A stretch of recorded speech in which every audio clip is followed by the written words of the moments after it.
let's go ahead and move on to the other story I wanted you to break down for us here at Pisco, which is we can put this next C1 element up on the screen here. This was a huge development. I'm honestly surprised it hasn't gotten more attention.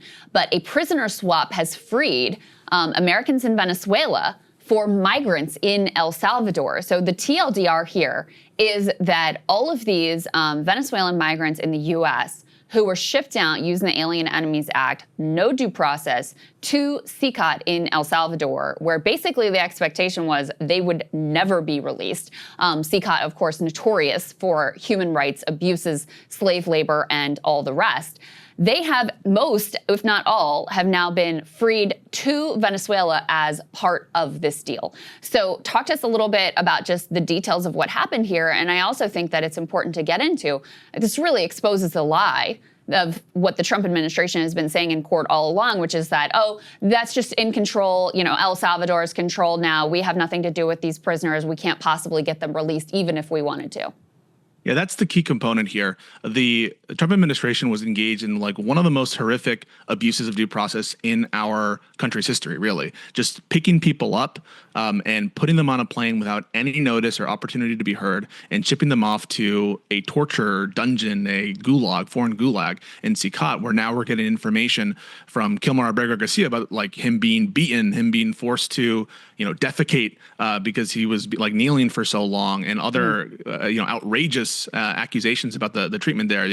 Mass people in a cell without any opportunity, really to contact lawyers or your family. So the conditions here are absolutely deplorable. And as a matter of policy, this administration sent these people to those camps without any due process whatsoever. And all the while, they were disclaiming that they had any power to bring them back. They were doing this song and dance before Judge Boasberg, before the Supreme Court even, that potentially these people were outside of their command and control, outside of their ability, that really, in front of the Oval Office in that like horrific meeting with Bukele, pretending like it was under the sovereign power of El Salvador that these people were being held. When we knew all along this was a crooked deal that was sort of cooked up by the administration to pay the government of El Salvador to house these individuals. And so they were there at the discretion and urging of the United States government. And now this proves it, right? What you're pointing to, this deal between the government of Venezuela, who had, kidnapped or held Americans or American legal permanent residents under their control,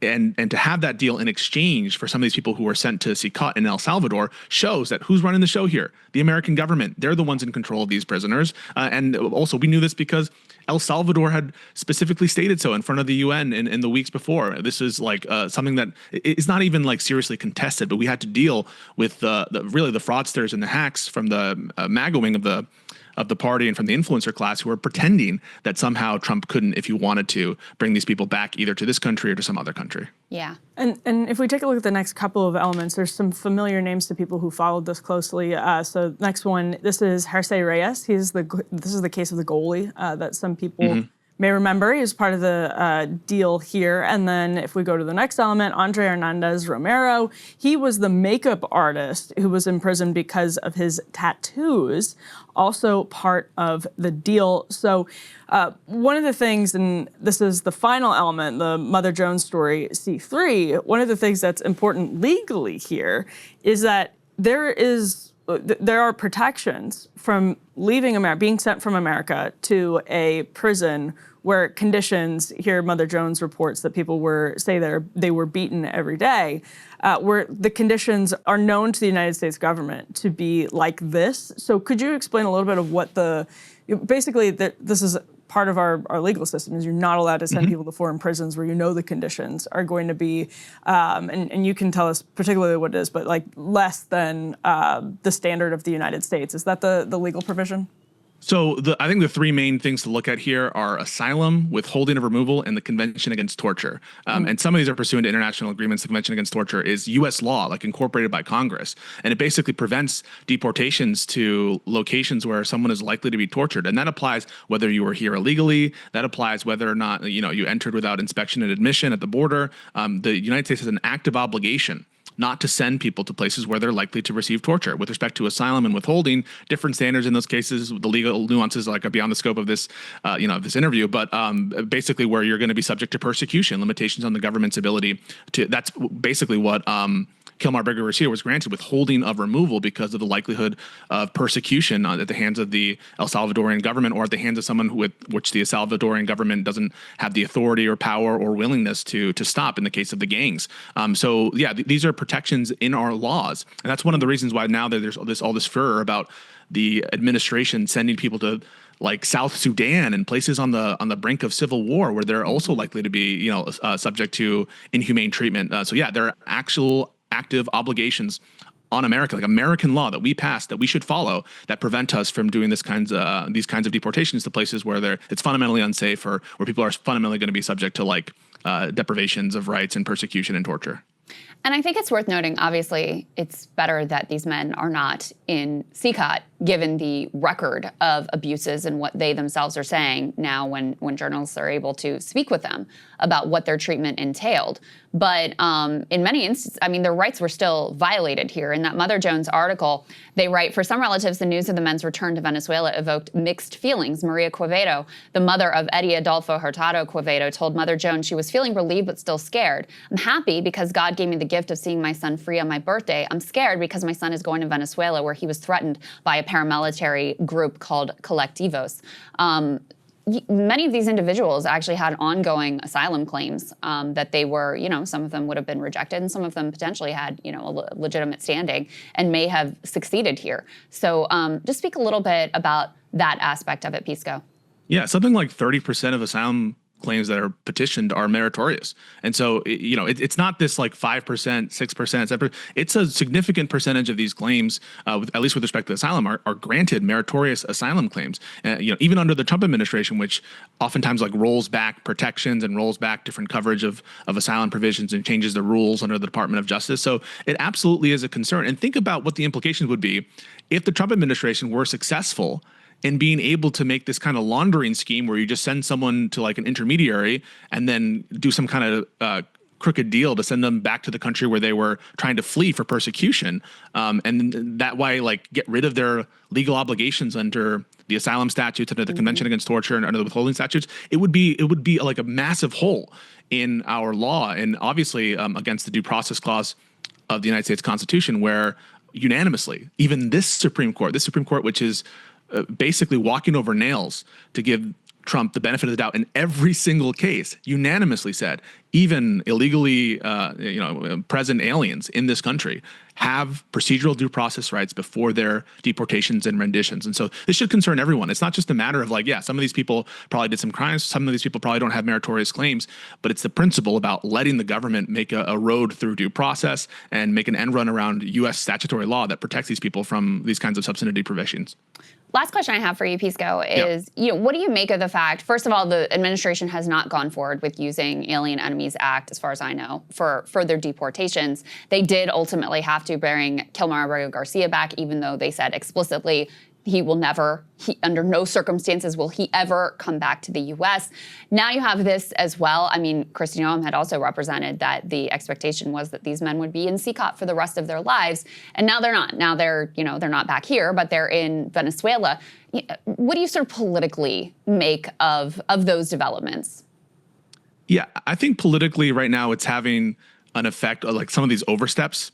Alligator Alcatraz, some of what you saw with Kilmar, some of these stories are having an effect on his polling with respect to immigration. You're seeing that consistently, that it's going down. That's just his strongest issue. But taking the strategic position for a moment of getting into the head of the administration, I would caution people to like look at why the administration is taking these kind of crazy roads in the first place from a good faith perspective, and compare it similar to this defamation lawsuit against Epstein. Like, is the defamation lawsuit against the Wall Street Journal, is that about defamation law per se, or is it about sending a signal? Is it about sending a signal to other media organizations, other news organizations, that if you like publish damaging stories against the administration, we're going to make you hurt, and we're definitely going to bring you to court. And so if you take a look at the longer term picture, what are these renditions using the Alien Enemies Act trying to do? They're trying to make people scared. Make people scared to come to this country, make people scared to apply for asylum.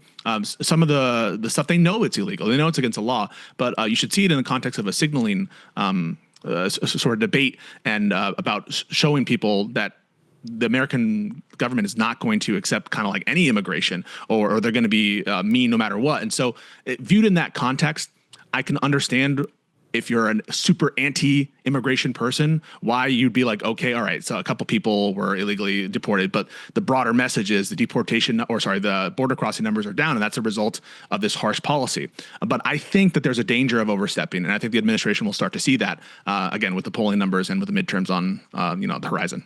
Yeah, I think they already have, and that's they were really excited to use Guantanamo, and that became relatively limited, probably still on their radar to some extent. But I think we've seen that in the strategy. They ended up sending a few hundred people to CECOT, which, like as someone with a fairly conservative perspective on immigration, the Bukele LARP was just insufferable. So I think they realized most people saw it that way too. What do you think, Emily? Do you support the administration's position on immigration?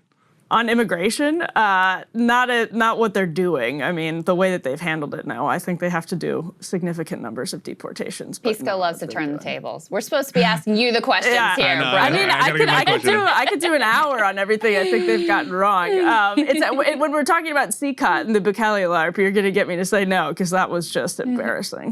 What about alligator Alcatraz? I don't have a hard position on alligator Alcatraz. It feels weird. It also feels like another LARP, but I haven't Fair enough.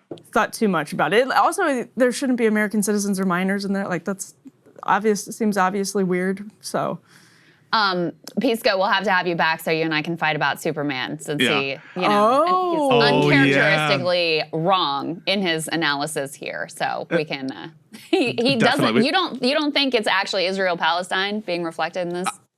I think that it's possibly like a combination of Israel, Palestine, Ukraine, Russia. What I don't think is I don't think that it's this anti-Semitic movie. Like it's not anti-Semitic. Obviously, it's not that.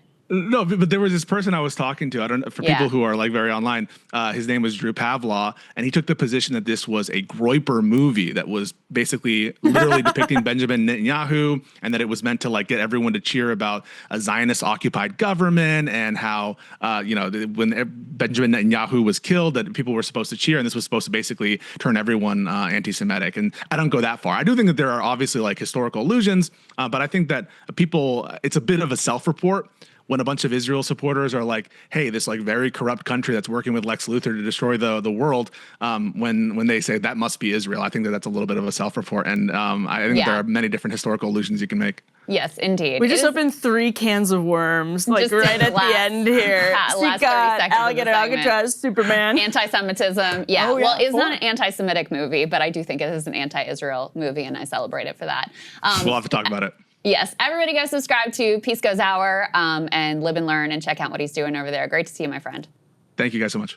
Hey, if you like that video, hit the like button or leave a comment below. It really helps get the show to more people. And if you'd like to get the full show ad-free and in your inbox every morning, you can sign up at breakingpoints.com. That's right. Get the full show, help support the future of independent media at breakingpoints.com.